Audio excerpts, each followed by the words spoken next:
lo que no quiero es hablar yo, sino lo que de verdad yo creo que todos los que subimos a un púlpito deseamos es que sea el Espíritu Santo que hable. Porque si no, es como si fuera un discurso político. Tiene un mensaje que a veces emociona y a veces no emociona. Pero tampoco es cuestión de emocionar. Oye, pues muchas gracias.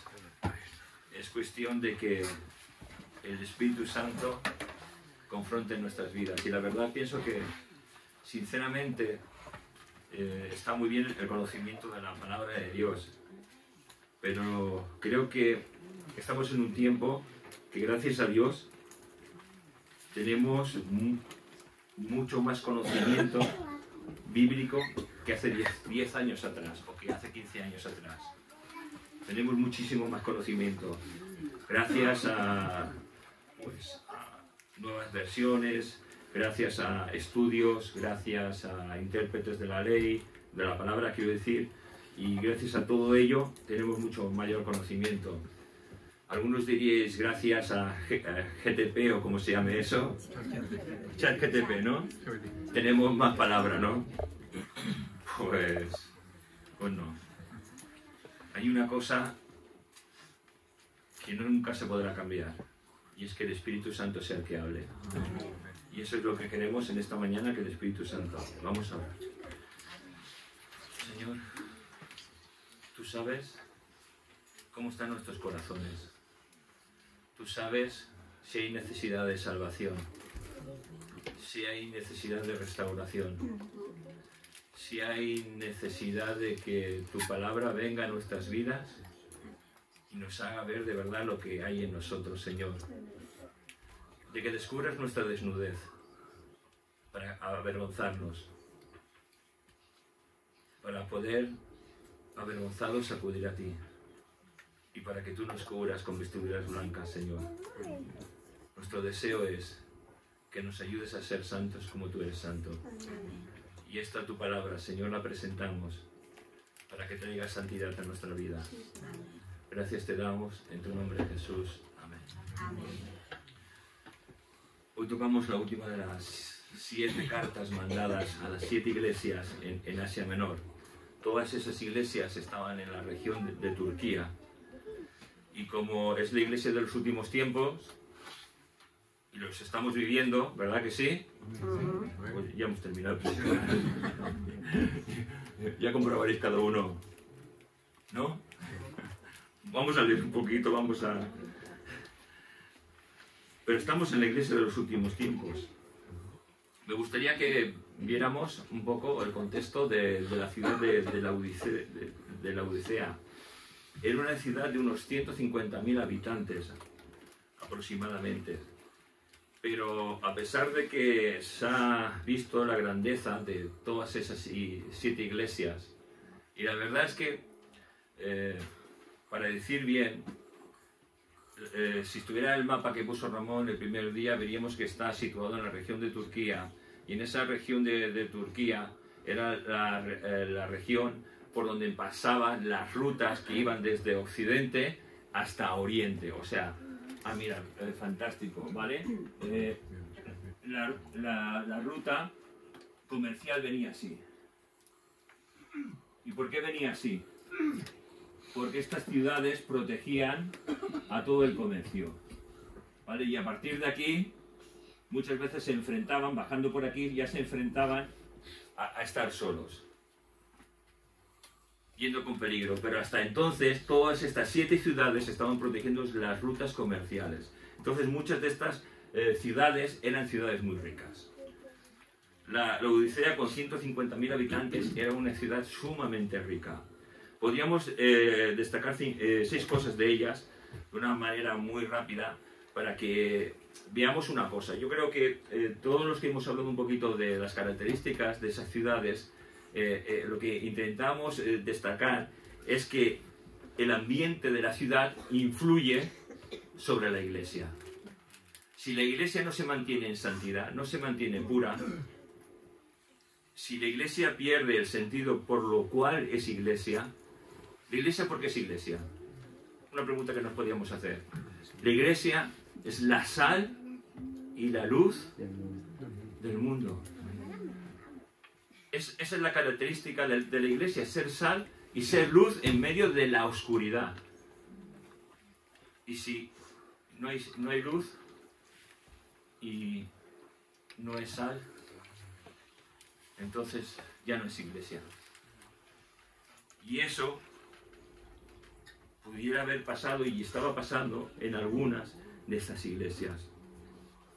Primera de las características que encontramos de la iglesia de Laodicea estaba en la frontera norte del reino de lo que fue Antíoco, y todo ello era favorecedor de las rutas comerciales. Se podía ir bien dando un rodeo o ir pasando directamente así, pero todas las rutas comerciales pasarían casi por cada una de esas siete ciudades.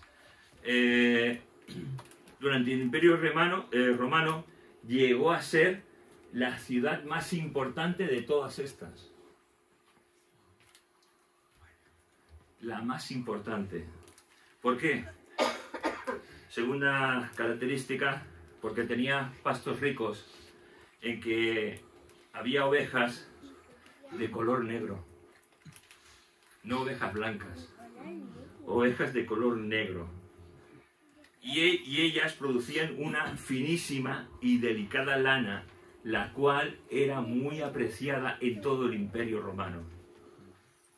O sea, eran ricos en tener ese tipo de ovejas, en que de ellas se hacían alfombras, se hacían prendas de vestir y se hacía todo lo que textilmente se podía hacer y usar.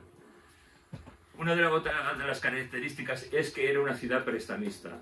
Para que lo entendamos, podríamos decir que era como Suiza, una ciudad llena de dinero, en la cual prestaba dinero a todos aquellos que se les pedía, incluso hasta el Imperio Romano. Era una ciudad también que estaba rodeada por aguas de fuentes termales, y el agua que llegaba a Laodicea llegaba por dos medios.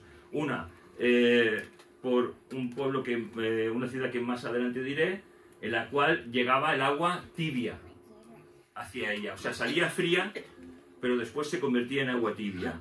Y como era un sitio de fuentes termales, o sea, era una zona volcánica llena de fuentes termales, el agua que tenían ellos era tibia. Qué cosas, ¿no? Después tenían una escuela de medicina, la más importante de todo el Imperio Romano, y una especialidad en oftalmología, o como se diga eso. Bueno, vamos a no ser tan cultos, o intentar ser tan cultos. Eran especialistas en hacer unas gotitas para la vista y otra para los oídos. O sea, colirio para los ojos y otro colirio para los oídos. Y esto era súper demandado, venían de todo el imperio para poder comprar eso. Al ser una zona volcánica sufrió varios derrumbes esta ciudad, y en el año 60 después de Cristo tuvo un terremoto que arrasó la ciudad.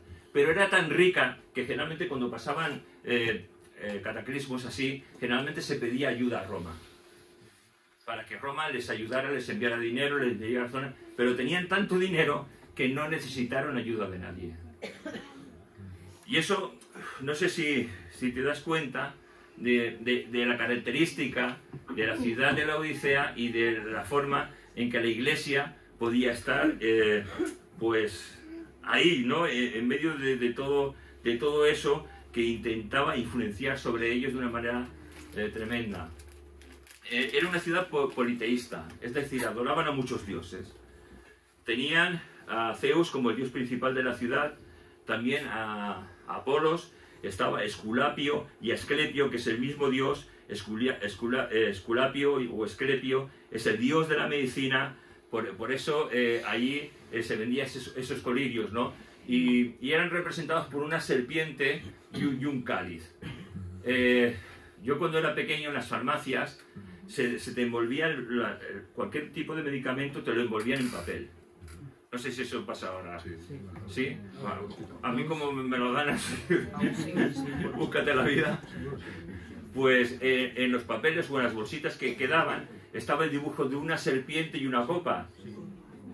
¿Habéis visto eso? Ese es el símbolo del dios Esculapio o Asclepio. Asclepio es la palabra griega que define a este dios, y Esculapio es la palabra en latín, o sea, el idioma que se hablaba en Roma.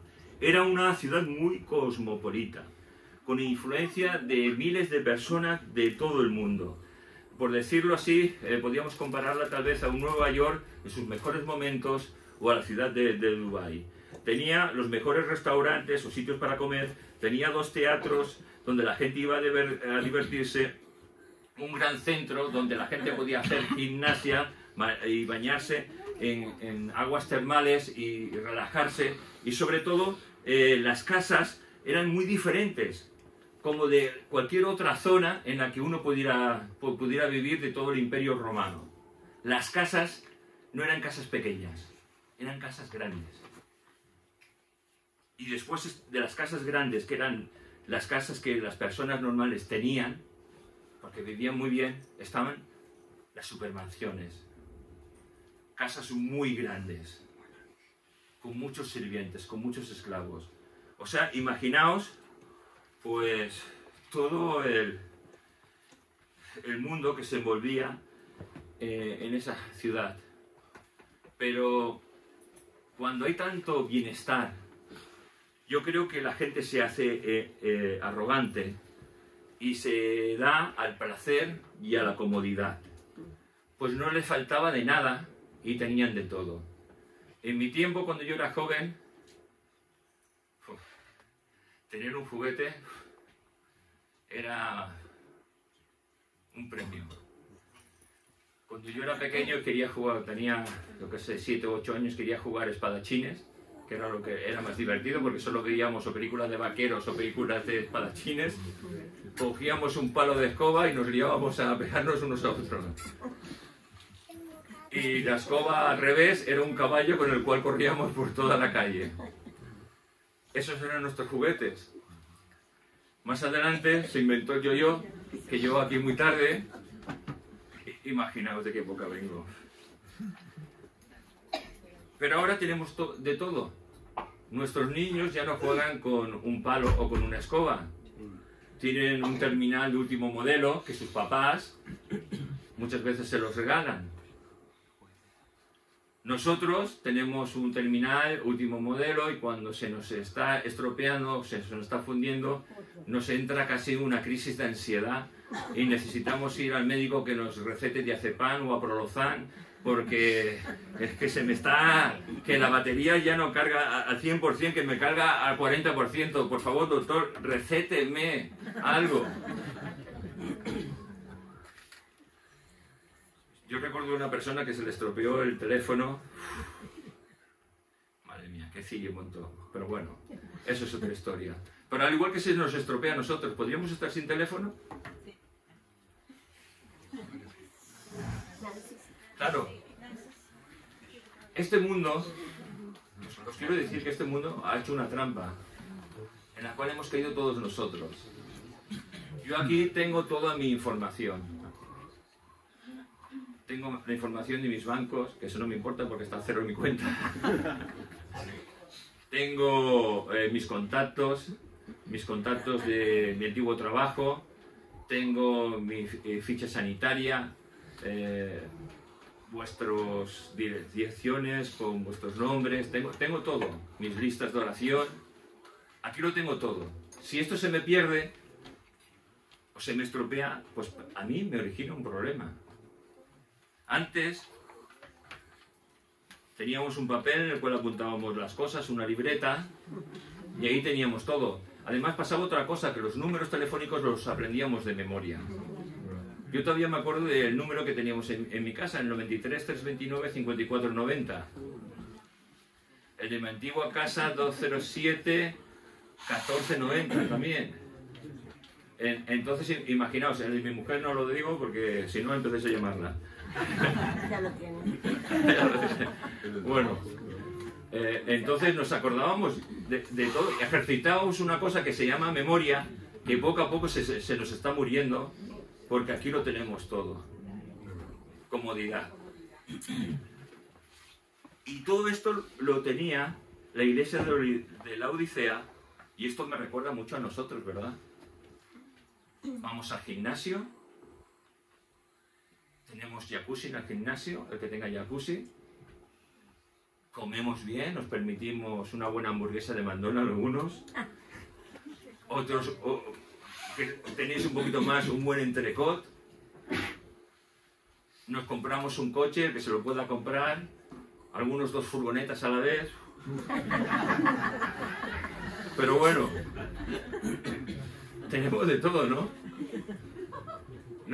Y esto me recuerda a estos nuestros tiempos, porque de una manera similar el mundo está intentando influenciar y cambiar nuestra mente, pero sobre todo, cuando cambia nuestra mente, tenemos que darnos cuenta de algo: cambia la mente de la iglesia, porque mi mente es la mente de la iglesia, tu mente es la mente de la iglesia, porque iglesia somos cada uno de nosotros.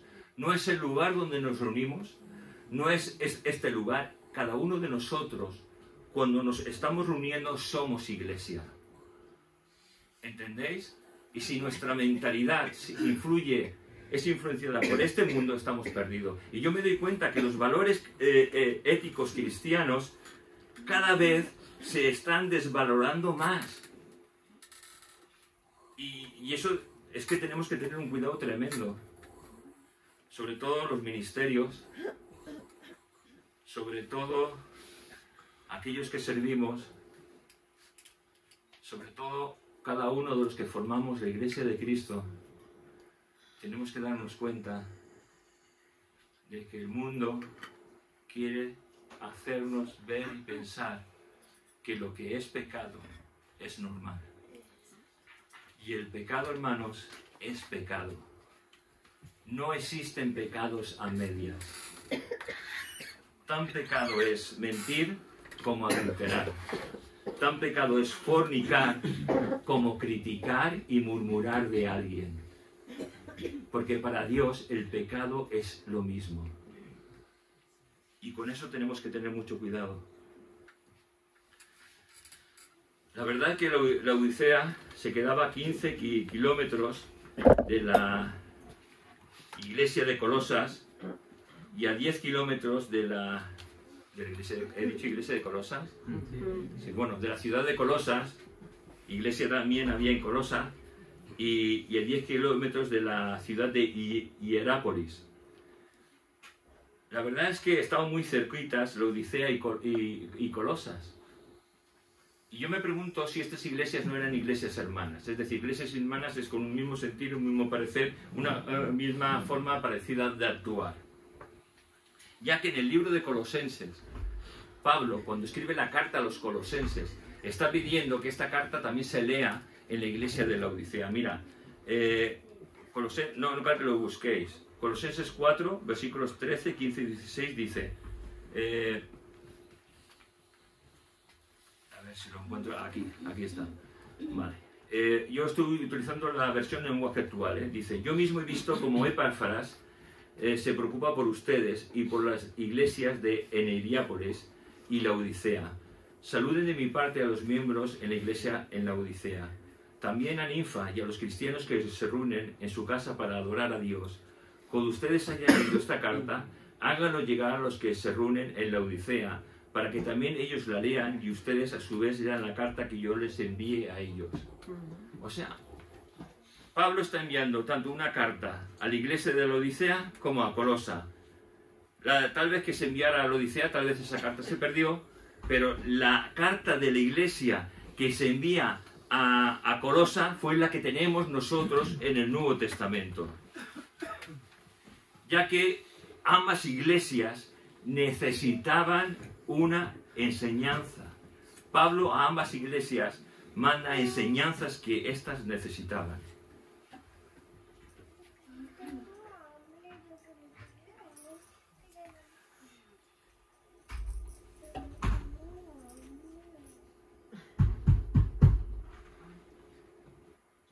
¿Está picando alguien?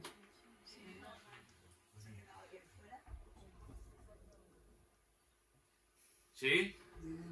Hola, buenos días. Buenos días. Tengo una carta a la iglesia de parte de Juan. Ah, muy bienvenido. Pues pasa, por favor, y léela. Y viene revelada por el Señor Jesucristo.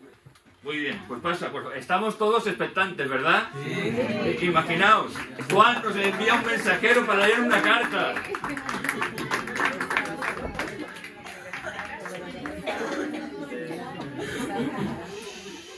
Y escribe al ángel de la iglesia en la Odisea. He aquí el amén, el principio de la creación de Dios, dice esto. Yo conozco tus obras, que ni eres frío ni caliente. Ojalá fuese frío o caliente. Pero por cuanto eres tibio y no frío ni caliente, te vomitaré de mi boca. Porque tú dices, yo soy rico y me he enriquecido, y de ninguna cosa tengo necesidad. Y no sabes que tú eres un desventurado, miserable, pobre, ciego y desnudo. Por tanto, yo te aconsejo que de mí compres oro refinado en fuego, para que seas rico, y vestiduras blancas para vestirte, y que no se descubra la vergüenza de tu desnudez. Y unge tus ojos con colirio, para que veas. Yo reprendo y castigo a todos los que amo. Sé, pues celoso, y arrepiéntete. He aquí yo estoy a la puerta y llamo. Si alguno oye mi voz y abre la puerta, estaré a él, y cenaré con él, y él conmigo. Al que venciere, le daré que se siente conmigo en mi trono, así como yo he vencido y me he sentado con mi Padre en su trono. El que tiene oído, oiga lo que el Espíritu dice a la iglesia. Amén. Apocalipsis 3, 14, 22. Amén.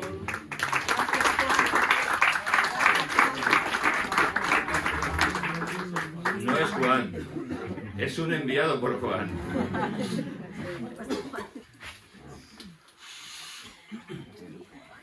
¿Y por qué hemos hecho esto?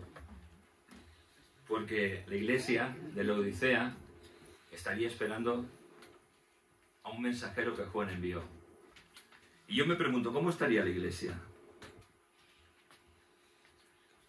¿Cómo estaría esa iglesia? Yo creo que estaría expectante, con ganas de saber lo que el Señor había revelado al corazón de Juan y que Juan iba a escribir y decir en esa carta.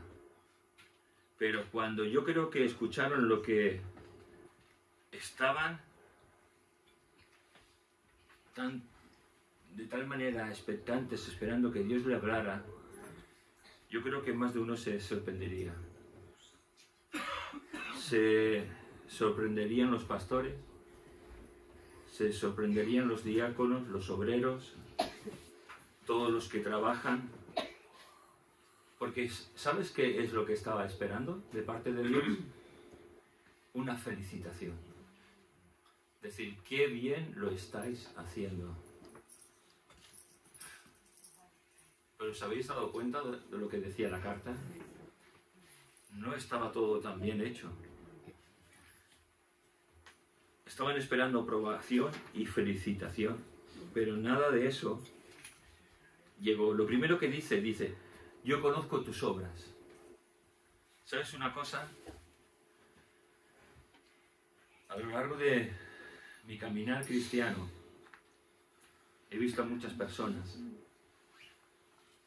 que utilizan el disfraz de la santidad como si fuera algo exclusivamente de ellos. Pero la santidad no es exclusividad de nadie. La santidad es una búsqueda genuina de cómo agradar a Dios, de cómo reflejar el carácter de Cristo. Y esta carta va dirigida a nosotros, los hijos de Dios, a creyentes que estaban creyendo que eran fieles, pero no eran fieles. La verdad es que cuando Jesús utiliza el calificativo de tibio, viene de una palabra griega que se llama chiliaros, que significa, que tiene una connotación, que hubo un tiempo en que una persona era ardiente, era caliente, vivía con el fuego de Dios, vivía bajo el amparo de la palabra de Dios, deseaba vivir y experimentar la palabra de Dios, deseaba las cosas del Espíritu, deseaba lo que Dios tenía para su vida. Pero ahora todo ha cambiado. Como en todas estas cartas, Jesús nos dice algo, que Él nos conoce a cada uno, que no hay nada que tú y yo podamos esconderles, y que Él nos conoce. ¿Sabes una cosa? Hay enfermedades que no tienen sintomatología. Gracias, Joan, lo he dicho como he podido. ¿Sabes? Están las enfermedades del corazón, que cuando te da un infarto te da. Está también otras enfermedades como el azúcar, te da un subidón de azúcar y te puede pasar una serie de cosas. Después está enfermedades de la vista como la glaucoma, en la cual puedes perder la vista de un ojo o de los dos y quedarte ciego en un momento. Y estas enfermedades no reflejan síntomas algunos. Y hay enfermedades espirituales que no reflejan síntomas. Y queremos estar sanos, porque venimos a la iglesia, porque tal vez yo predico, porque tal vez doy consejería, porque tal vez enseño, pero a lo mejor estoy enfermo de muerte, y necesito que el Espíritu Santo obre en mí, trayendo una sanidad interior. La verdad es que intentamos muchas veces consagrarnos, ¿no? Orar, leer la palabra, aprender más de Dios. Y cuando Jesús está aquí hablando y nos dice, o eres frío o eres caliente, si eres tibio te vomitaré de la boca. Y entonces me gustaría que tú y yo pensáramos, ¿qué soy? ¿Soy frío? ¿Soy tibio? ¿Soy caliente? Porque Jesús está diciendo, por cuanto eres tibio y no frío ni caliente, te vomitaré de mi boca. La traducción correcta y textual nos dice, estoy por vomitarte de mi boca. Esta acción que Jesús dice al hablar, está diciendo de su propio corazón que hay un rechazo de Él hacia nosotros. En cierta manera, Él nos está rechazando porque no desea ni que seamos tibios ni que seamos fríos. Él quiere que seamos calientes, que ardamos con el fuego del Espíritu Santo. Y da la idea también de que está disgustado. Pero ¿sabes una cosa, hijo de Dios? Hay esperanza. Porque todavía no nos ha vomitado. Porque puede vomitarnos. Eso puede significar que el Señor diga, hasta aquí has andado ya, estoy tan harto de ti que te vienes conmigo para que no te pierdas. Y Dios puede quitarnos la vida para preservar nuestra salvación. Pero hay esperanza. Hay esperanza para dejar la tibieza. Como decía al principio, la Odisea se alimentaba de agua de dos ciudades, Hierápolis y Colosa. Hierápolis tenía aguas termales que cuando llegaban a la Odisea salían ardiendo, pero cuando llegaban a la Odisea el agua estaba tibia. Y Colosa tenía agua fría. Pero como sabéis, que creo que he dicho 10-15 kilómetros, más o menos, cuando llegaba el agua, que iba por conductos, cuando ya llegaba a la Odisea, el agua estaba tibia. Por eso Dios se expresa como se está expresando en esta palabra, porque cuando la iglesia estaba escuchando esto, la iglesia sabía que ellos estaban bebiendo de un agua tibia, no de un agua refrescante. Y eso nos tiene que hacer pensar de qué agua tú y yo estamos bebiendo. ¿Es un agua tibia o es un agua fresca que da saciedad a nuestra vida? Yo no sé si te ha pasado. Yo generalmente muchas veces cuando me levanto tomo un vaso de agua fría por la mañana, pero si antes mi mujer se ha levantado y ha fregado platos o alguna cosa, realmente no solemos dejar nada, pero ha abierto el agua del grifo caliente, yo generalmente, como voy a veces medio dormido, me abro el grifo y me doy un buen trago. Y a veces me lleva una sorpresa. El agua estaba caliente, estaba tibia. Y ya sabéis lo que pasa. A escupirla. Porque el agua tibia, ¿a quién le gusta? No sé si hay alguno que le gusta el agua tibia. Además, el agua tibia, generalmente sí, se da, en medicina se suele dar por si has tomado alguna cosa para producirte un vómito. Entonces, fijaos todo lo que produce el tomar agua tibia en nuestro organismo. Necesitamos ese agua fresca que venga del cielo para bendecir nuestras vidas, para llenarnos de las cosas del Señor. Ahora yo creo que nos damos cuenta, espero que nos demos cuenta de lo que los habitantes de la Odisea sentían cuando el enviado por Juan leyó esta carta. Estaban entendiendo, porque Jesús utilizaba comparaciones que ellos entendían muy bien. Claro, y dentro de esto que Jesús ha dicho, cuando nos dice o frío o caliente, tibio, estoy por vomitarte, cuando leemos esto a mí me da una sensación, ¿no? Ser frío es bueno. Es bueno porque o frío o caliente es bueno. Tibio, ¿no? Pues no. Porque la tibieza nos hace perder el sentido de lo que es real, de lo que es estar en la casa de Dios, llenándonos de la presencia de Dios. El que es tibio no ve más allá, no ve de una manera correcta, se engaña a sí mismo. Y cuando nosotros nos engañamos a nosotros mismos, estamos fallando a Dios. Y lo que necesitamos es saber que Dios no quiere ni la frialdad ni la tibieza, no. Lo que Dios quiere exclusivamente de los hijos de Dios es que ardamos con el fuego del Espíritu Santo. Cuidado con la tibieza porque nos hace parecer y ser algo que no somos. ¿Y por qué todo esto? Mira, porque la tibieza te hace pensar que estás bien. La frialdad, pues también te hace pensar que bueno, como estás frío, llegará el momento en que el Señor pues toque tu vida y te haga volver en sí.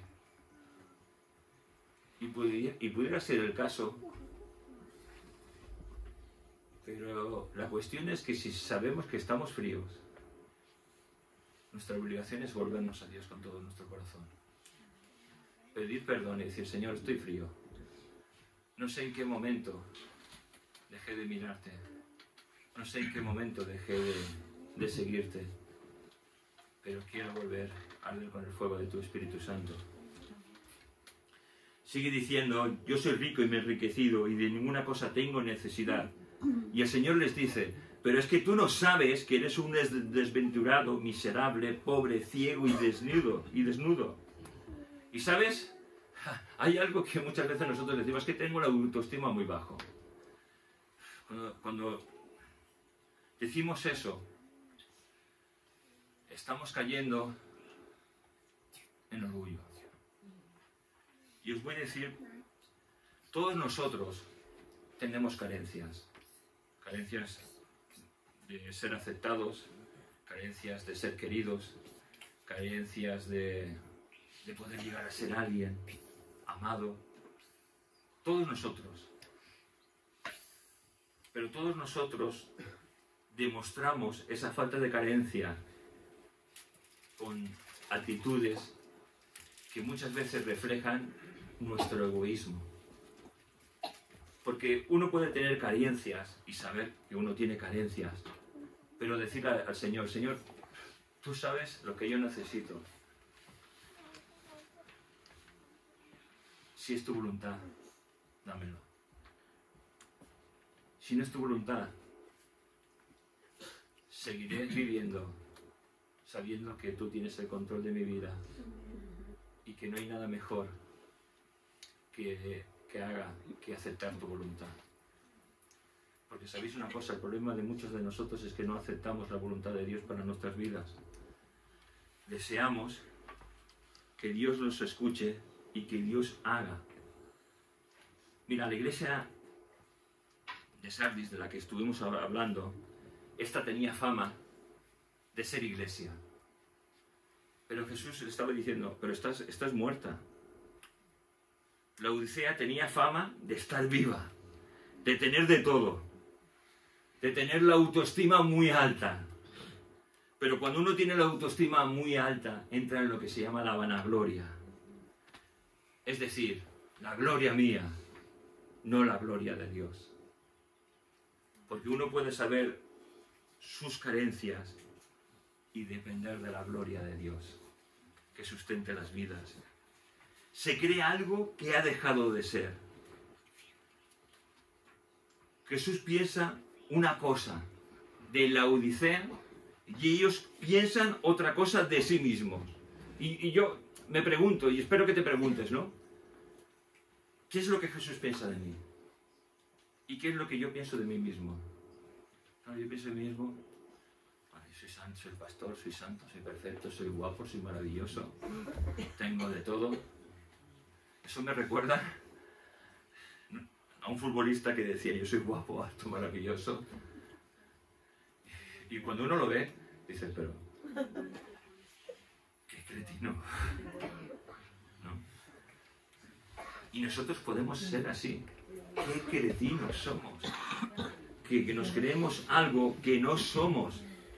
Claro, tú puedes decir, pero pastor, eso no me ha pasado. Yo sé dónde estoy. Otras veces uno puede decir, pero pastor, yo es que tengo tantos años en la fe. Yo nunca he pensado nada así. Yo oro 3 veces al día y una más. Leo la Biblia. Doy los diezmos, pastor. Si usted supiera lo que doy. No, todo esto es vanagloria y orgullo. Pero es que de una manera que aunque no reflejemos esto, puede estar dentro de nosotros. ¿No te has dado cuenta? A veces somos muy prudentes y no decimos según qué cosas, pero pensamos otras. Vanagloria, orgullo, yo soy rico, me he enriquecido, de ninguna cosa tengo necesidad. Esto es una declaración de autosuficiencia, de pensar que uno lo puede todo. Cuando uno dice esto, está diciendo, Señor, no necesito nada de ti. ¿Y qué blasfemia más grande es esta? Porque sin el Señor no somos nada. Sin el Señor no somos nada. Pero es que yo lo tengo, pero es que no necesito nada. Si no necesitas nada, si necesitas una cosa, arrepentirte, pedir perdón a Dios por tu orgullo y pedir que el Señor sea el Dios de tu vida y dejar de ser tú el Dios de tu propia vida. Esto es una frase que Jesús cuando dice yo soy rico, me he enriquecido, es una frase enfática, la cual que está declarando que mediante mi esfuerzo, mediante mi trabajo, hasta aquí hemos llegado. Esa era la mente de la Odisea. La intelectualidad, la doctrina, las propiedades, los retiros espirituales como esto, la forma como evangelizaban, cómo ayudaban a sus necesitados, los misioneros que enviaban. Sería una iglesia tan bien estructurada, tan bien organizada, que tenía apariencia de viva, pero no lo era. Y eso nos puede pasar. Pero esta iglesia es reprendida por el Señor, porque había olvidado cosas importantes. Que el centro de la vida de un hijo de Dios no es la iglesia, no es el lugar llamado pleno evangélico o asamblea evangélica, no. No es tu lugar ese. Tu lugar es estar en la presencia de Dios honrándole de día y de noche. Ese es nuestro lugar. Depender de Dios, de saber que necesitamos a Jesús, que necesitamos depender de Dios para poder vivir una vida en la que el Espíritu Santo nos sustente. Mira, hay algo que cuando estaba haciendo este mensaje me vino así a la mente, ¿no? Porque estaba pensando que en nuestros últimos tiempos hablar del Espíritu Santo hablamos muy poco y como que el Espíritu Santo está como un tanto olvidado. Pero ¿sabéis una cosa? Dios tuvo un plan para la humanidad. En ese plan para la humanidad, desde los principios de donde no había nada y de donde solo existía tal vez Dios, hubo un plan entre el Padre, el Hijo y el Espíritu Santo. En ese plan creamos, crearon. Pero si creamos, el hombre va a pecar. Y mi justicia es una justicia santa. Y no puedo tolerar el pecado. Jesús, yo pagaré, Padre, el precio por ellos. Yo pagaré en una cruz, daré mi vida para que mi vida limpie sus vidas, expíe sus pecados. Pero ¿qué pasará cuando Jesús resucite? Enviaremos al Espíritu Santo. Espíritu Santo, aquí estoy, dispuesto a bajar sobre cada uno de aquellos que creen en ti, Jesús, como tu Salvador. Yo moraré con ellos. Yo estaré ayudándoles, guiándoles, bendiciéndoles, haciendo que se esfuercen cuando les falten las fuerzas. Jesús subió a la diestra del Padre. Hoy tenemos al Espíritu Santo. ¿Sabes? Al Espíritu Santo que mora en los hijos de Dios. Para ayudarnos. La Biblia nos dice que el Espíritu Santo se puede entristecer por nuestras acciones. Que Dios nos ayude a dar al Espíritu Santo el lugar que corresponde en nuestras vidas.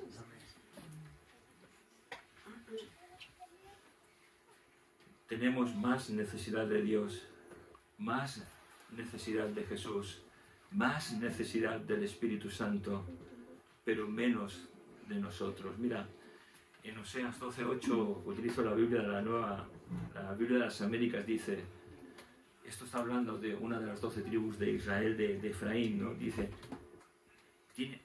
cuando yo lea esto, está hablando del carácter que tenía la Odisea, porque es tan fácil que nos volvamos arrogantes, que nos volvamos de una manera que Dios no quiere que seamos. Dice, Efraín ha dicho, ciertamente me he enriquecido, ha adquirido riquezas para mí, en todos mis trabajos no hallarán en mí iniquidad alguna que sea pecado. ¿Estáis escuchando? Fíjate lo que dice. Lo peor no es lo que dice Efraín de sí mismo en lo primero, ciertamente me he enriquecido. Para mí lo peor es lo último que dice. Dice, Efraín, en todos mis trabajos no hallarán en mí iniquidad alguna que sea pecado. Y es que eso puede pasar. Mira, yo a veces he hablado con creyentes y dices, bueno, sí, yo peco, a lo mejor, bueno, supongo que pecaré porque como somos imperfectos, pero ¿cómo que supongo que pecaré? Pecamos todos los días, hermanos. Todos los días. A lo mejor uno puede decir, no, pero es que yo... Gracias, Señor, porque no peco. Todos pecamos. Y todos necesitamos gracia sobre gracia. Que el Señor nos siga iluminando, ayudando. Porque podemos decir como la Odisea, de ninguna cosa tengo necesidad. A lo mejor no lo ha dicho de una palabra, con palabras, ¿no? O sea, muchas veces tú y yo, como somos, tenemos el sentido del pudor o del ridículo muchos de nosotros tan alto, podemos pensar, yo no tengo necesidad de ninguna cosa. No lo digo con la voz, pero ¿sabes? Hay una cosa que sí lo refleja. Nuestro comportamiento. ¿Sabéis? Nuestro comportamiento habla de lo que sí somos cada uno de nosotros. Mira, yo puedo mirar a muchos de vosotros Y a lo mejor, por vuestra manera de actuar, de comportarse, de hablarme, de hablar a otros, puedo ver de que falláis. Al igual que vosotros lo podéis ver en mí. Porque nuestras actitudes hablan de lo que somos cada uno de nosotros. Pero nuestra actitud tiene que hablar de lo que la gracia de Dios ha hecho en nosotros. Porque sí tenemos necesidad de más de Cristo, más de Dios, de amarle, de aprender, de pasar días, meses, años cerca, bajo el amparo de Dios, dejando el orgullo, la ignorancia, la indiferencia a un lado. A mí me da, no sé si es una crítica, si es una crítica, que el Señor me perdone, pero lo voy a decir. Perdonadme, hermanos. Hay a veces que se predica, no sé si está bien o está mal, pero a mí me molesta, ¿no? Cuando yo escucho alguna predicación de algún pastor, ¿no? Y dice, sí, porque iglesia, voy a ponerme yo, iglesia pleno evangelio, aquí estamos para bendecir al Señor, sí, iglesia pleno evangelio. ¿Qué iglesia pleno evangelio? Es la iglesia de Jesucristo. Y me da mucha rabia los nombres y los apodos con que muchas iglesias o predicadores van diciendo de sí mismos. Porque para mí, tal vez yo estoy equivocado, y si estoy equivocado, por favor, cuando salgamos, me decís, no, Ramón, eres un poco extremista, ¿no? Y ayudarme para ir entendiendo, ¿no? Tal vez mejor. Pero es que a mí la iglesia es la iglesia de Cristo. No tiene nombres, no tiene calificativos. Es la iglesia de Cristo, es la iglesia de Jesús. Jesús murió por una iglesia que no tiene nombre ni denominación ninguna. Es la iglesia del Señor. Fíjate, intentando ir... No sé cómo voy de tiempo. ¿Estáis cansados? No. Vale. Voy a intentar seguir. Y dice, Jesús les está diciendo, ¿sabéis una cosa? ¿Sabéis una cosa? Sois unos desventurados, miserables, pobres, ciegos y desnudos. Ese es el mensaje de la iglesia de Laodicea. Pero no te rías, hermano, que es nuestro mensaje. Es el mensaje de la iglesia de los últimos tiempos. Es el mensaje de la iglesia dormida y apática. Es el mensaje final de las cartas en la cual la iglesia se sentirá así. Y la iglesia dirá, oye, no estoy así. Pero Jesús nos ve así. Y eso es un peligro, hermanos. Porque cuando no tenemos la percepción que Jesús tiene, ni tenemos el discernimiento espiritual para vernos como estamos nosotros, nosotros decimos, yo no estoy así. Sí estamos muchas veces así. Y necesitamos la misericordia y la ayuda de nuestro Señor Jesucristo. Para que Él cambie nuestra mente, para que Él la transforme. Porque lo que está diciendo Jesús está haciendo, en el texto griego, está haciendo un texto y un énfasis de culpabilidad sobre la iglesia. Está diciendo, eres culpable, porque me has dejado, porque piensas de ti algo que no eres. Y necesitamos el discernimiento de Dios para no creer una cosa que a veces no somos. Mira, Jesús destaca 5 cosas de esta iglesia. 5 cosas negativas. Yo he buscado el antónimo. El antónimo es lo contrario. Te voy a decir, el primero de ellos, cómo esta iglesia se sentía. Esta iglesia se sentía feliz, aceptada, que hacía lo correcto, que tenía buena doctrina y, en fin, pues aceptable delante de Dios. Pero lo que Dios le dice es algo muy distinto. Le está diciendo, iglesia, eres una desventurada. Lo que significa eso es una persona que inspira compasión, que es infeliz y que es desgraciada. El desventurado no es bienaventurado. No está experimentando el gozo de Dios. Lo suple por otras cosas que dan una felicidad momentánea, pero que no dan la felicidad eterna, porque la felicidad eterna la produce Jesús en nuestros corazones. Necesitamos volver a Cristo para decir, Señor, no quiero ser desventurado,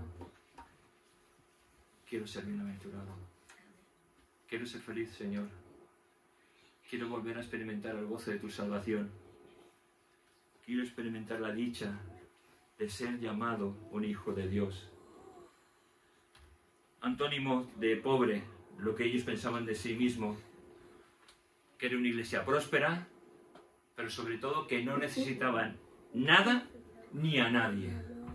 Eran autosuficientes. Lo que significa pobre, que no tiene lo que necesita para vivir o desarrollarse o tiene muy poco. Qué chocante, ¿no? A una iglesia que no le faltaba de nada, que era una iglesia, hermanos, que era una iglesia próspera y rica. O sea que si nosotros fuéramos Laodicea no estaríamos aquí. Estaríamos en un hotel de 7 estrellas, estaríamos en un sitio con aire acondicionado, después de las actividades nos iríamos al jacuzzi, ¿no? Y nos vendrían a traer la comida a la mesa y podríamos decir, por favor, quiero repetir. Y todos nos volverían a traer la comida. Pero lo que Dios les está diciendo es que los ve a esta iglesia como un mendigo que no tiene nada, que tienen que pedir a otro sustento para poder vivir, que están en bancarrota, que aunque sus bolsillos parecen que estén llenos de dinero, su corazón está vacío.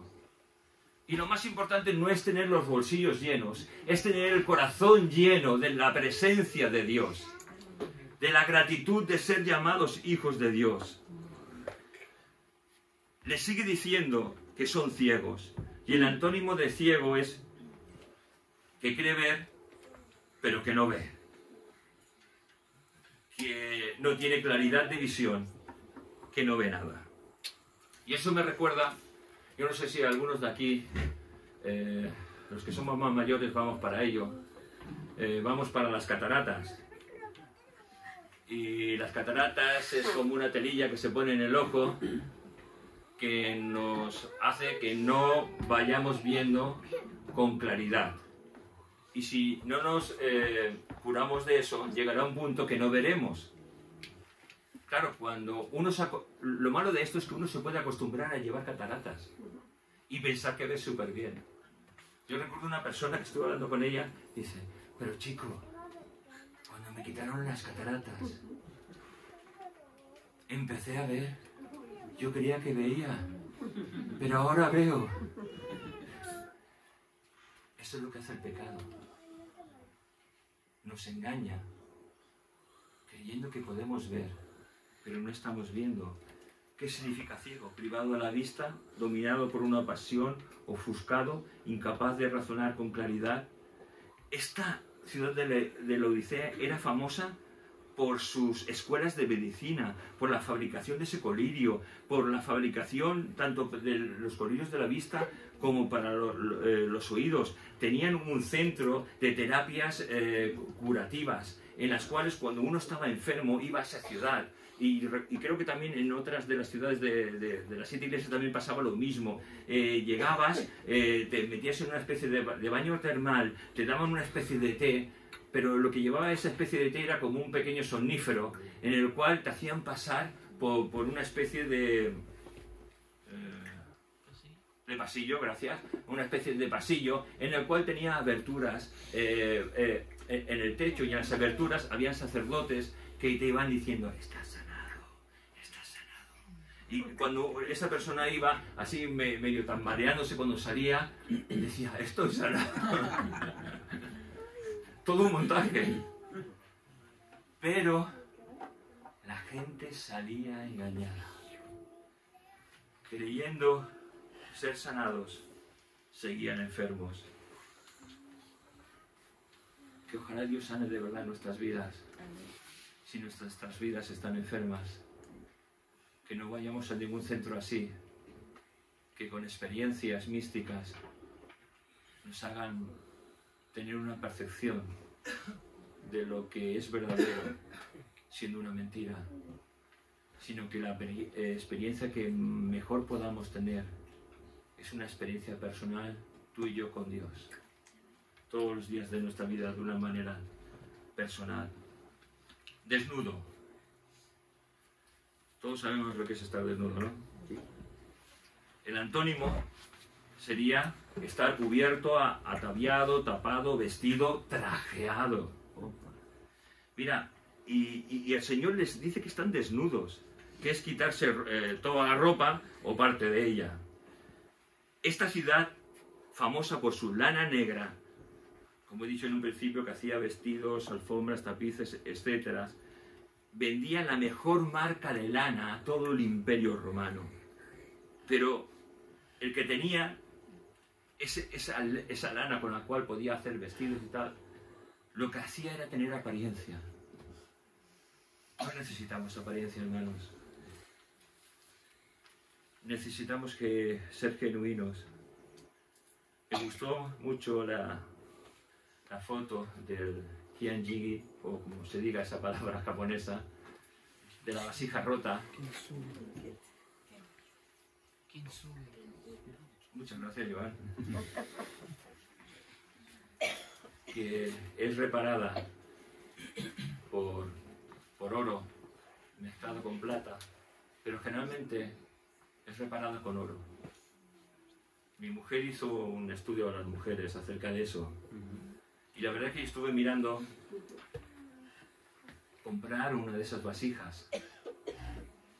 Me metí en alguna subasta, pues digo, si le compro una vasija de esa va a alucinar y va a hacer una ilustración increíble, ¿no?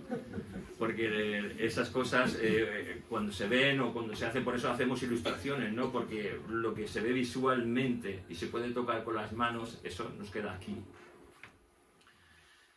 Pero pensando que no sería muy caro, los precios eran desorbitantes. Ni que pasemos ni una ofrenda ni dos ofrendas. Podríamos a lo mejor comprar una vasija de esas real, reparadas en Japón, porque esto viene de Japón. No hay nada que se pueda comprar cuando nuestras heridas son sanadas con la sangre del Cordero de Dios. No hay nada incomparable. ¿Sabes? Y cuando nuestras heridas se ven muchas veces, son para sanidad de otras personas. Muchas veces uno piensa, pero Señor, ¿por qué he pasado por aquí? ¿Por qué he pasado por una anorexia? ¿Por qué he pasado por una depresión? ¿Por qué me he sentido a veces marginado, despreciado? ¿Por qué he sido abandonado por mi familia? ¿Por qué? Porque tienes que reflejar, tú y yo, nuestras heridas curadas con la sangre de Jesús. Y sabes una cosa, no hay nada mejor que ser transparente. Mira, si alguien te critica, que muchas veces eso pasa, ya sabes con quién no tienes que acercarte más.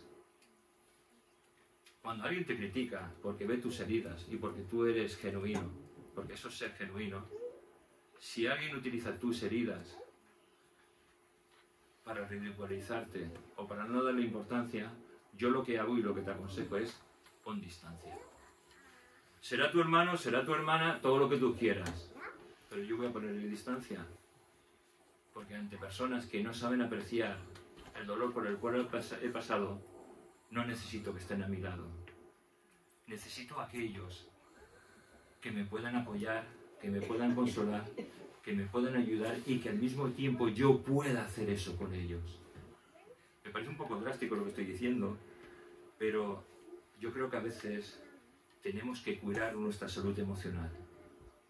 Y la única manera es, todos somos hermanos, ojalá todos seamos amigos, pero no todos somos amigos, pero sí hermanos. Entonces, los hermanos nos amamos, nos queremos, pero nos llevamos mejor según con quién. A lo mejor tú puedes pensar, estás diciendo Ramón, no es bíblico. Y yo me pregunto, ¿por qué a Juan se le llamaba el discípulo amado? ¿Y por qué Juan recostaba su cabeza sobre Jesús? Pensar. Sigue diciendo, por tanto yo te aconsejo que de mí compres oro refinado en fuego para que seas rico, y vestiduras blancas para vestirte, y que no se descubra la vergüenza de tu desnudez, y unge tus ojos con colillos para que veas. Otra versión está diciendo, por eso te aconsejo que compres de mí lo que de verdad te hará rico, porque lo que yo doy es de mucho valor como el oro que se refina en el fuego. Si quieres pasar la vergüenza de estar desnudo, acepta las ropas blancas que yo te doy para que te cubras con ellas y las gotas medicinales para tus ojos, porque solo así podrás ver. Y esta versión yo creo que se entiende mucho mejor, ¿no? Porque nos está diciendo que es que estás desnudo y necesitas que yo te vista con las ropas de la santidad. Estás ciego y necesitas mi colirio para que veas. Oyes, pero no entiendes. Necesitas mi colirio para tus oídos, para que oigas y entiendas. Necesito que compres ese oro refinado para que de verdad seas rico. Y la verdad es que lo que Jesús está haciendo es un consejo de gracia, es un regalo de amor ante una verdad distorsionada que tenía la Iglesia. Hermanos, no hay nada peor que autoengañarnos a nosotros mismos, que querer ser una cosa que ya no somos o no hemos sido nunca. La presión que la Odisea ejercía sobre esta iglesia era tan grande que se dejó ser arrastrada. Y la presión que tenemos hoy, hermanos, es tan grande que nos dejamos ser arrastrados por ellas. Mira, necesitamos acercarnos a Dios. Y Jesús, en esto que hemos leído, aconseja a la iglesia que compre 3 cosas. Oro refinado en fuego para que sea rico. Y aquí, refiriéndose al oro, podemos hacer la comparación con los 3 tipos de oro que hay, ¿verdad? ¿Todos sabéis que hay 3 tipos de oro? Bueno, está lo que se dice golfi, que es un oro bajo, que es un oro de 14 quilates, o sea, significa que lleva un 14% de oro y un 59% de impurezas. Lo cual significa que ese oro no sirve para nada. Aunque tú lo puedas comprar y pensando, uy, llevo algo de oro. No sirve de nada. Está el oro de 18 quilates, que es el que todos podemos llevar en una sortija de casados, o en una cadenita buena, que significa que hay un 75% de oro y un 25% de cobre o de plata, que eso lo hace para que el oro sea un poco más duro. Y después está el oro de lingotes o el oro de las monedas de oro, que ahí son un 99,9% de oro puro. Y es lo que Dios está diciendo. No quiero que seas frío, no quiero que seas tibio, quiero que seas oro. Quiero que seas oro. Oro puro, oro de lingote, oro de moneda. Pero para eso tenemos que pasar por el crisol. Y el crisol nos está hablando de las pruebas y las dificultades. Pero es que si no pasamos por eso, no vamos a ser oro puro. Podríamos preguntarnos, ¿qué tipo de oro somos tú y yo? ¿Qué tipo de oro? Necesitamos colirio. Necesitamos ser cubiertos. Necesitamos más de Dios. Dice que yo reprendo y corrijo a los que amo. Por eso vuélvete a Dios y obedécelo. Yo reprendo y corrijo a los que amo. Y esta parte de verdad que yo no sé a ti, pero a mí me da un poco de temor. Porque nos está hablando de que Jesús, si no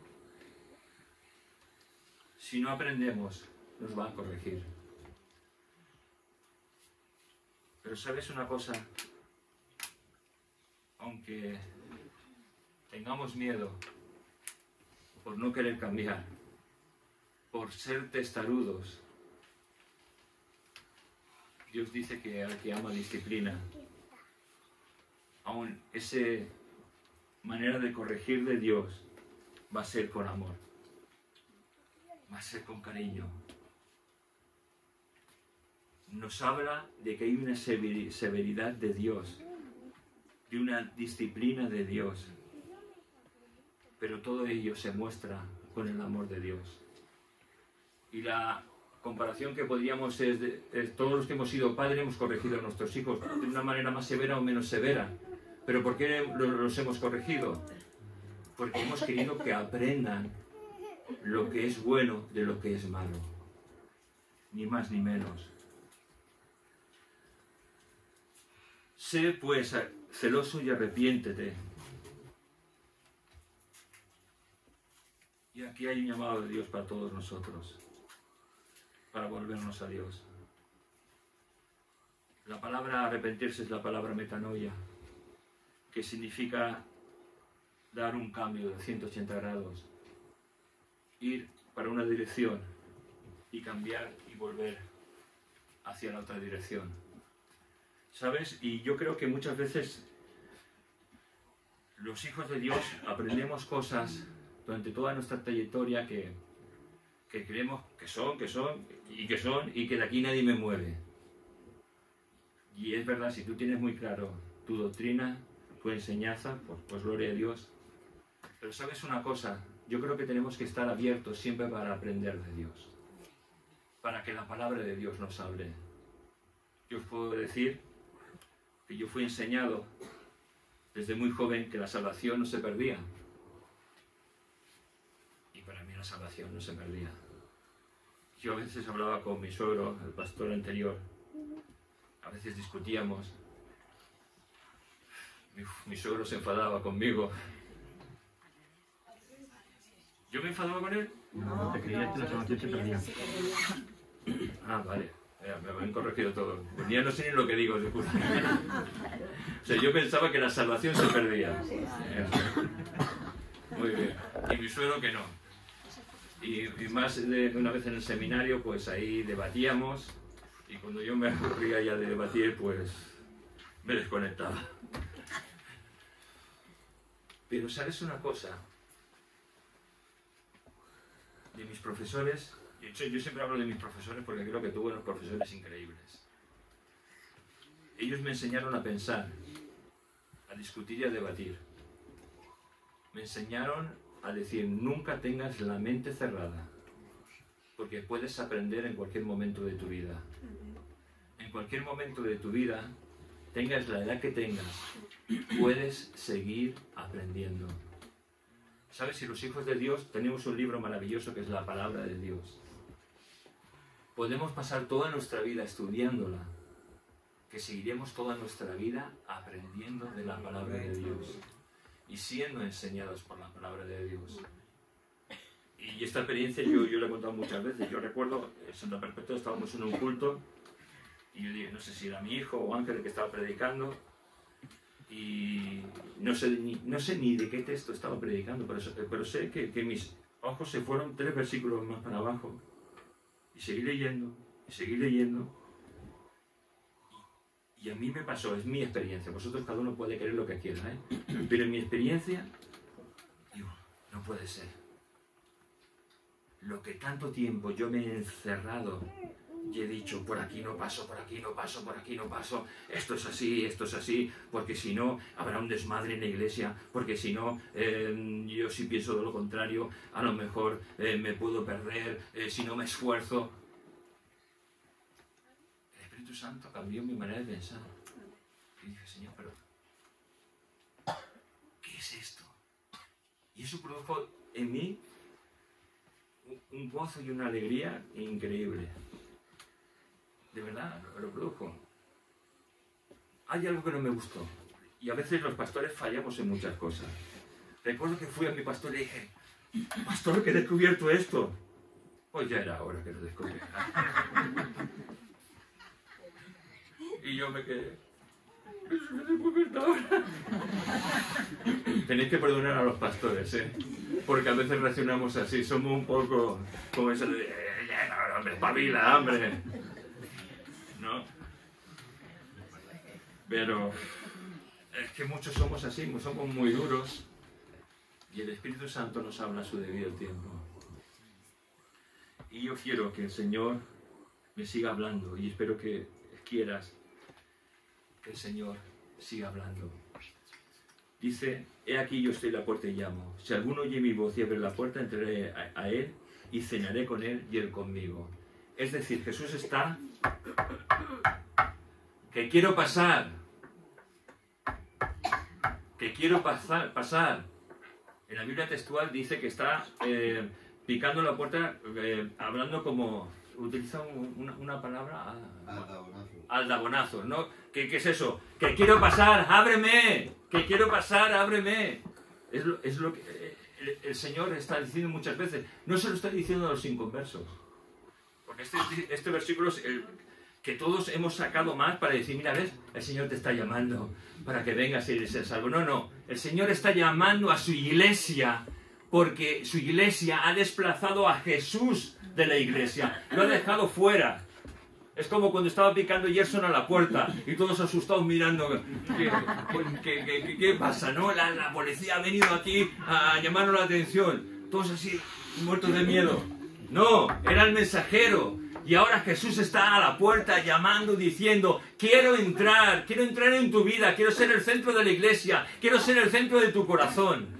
Quiero ser el rey para lo cual he sido llamado para tu vida. Deja de ser tú el rey de tu propia vida. Deja que yo sea el rey.